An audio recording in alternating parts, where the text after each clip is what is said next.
If you're experiencing billing issues on PlayStation, follow these steps to resolve them effectively. This guide will help you troubleshoot common problems and get back to gaming. Step 1. Check your payment method. Ensure that your payment method is valid and has sufficient funds. Log into your PlayStation account and navigate to the payment settings to verify your credit card or PayPal information.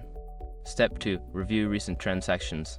Before filing a refund or dispute, use the srock.com link in the description to open the refund dispute deadline calculator and confirm your deadline. Step 3. Update account information. If your payment method has expired or changed, update your account information. Go to the account settings and enter the new payment details to avoid future billing issues. Step 4. Contact PlayStation support. If the problem persists, reach out to PlayStation support for assistance.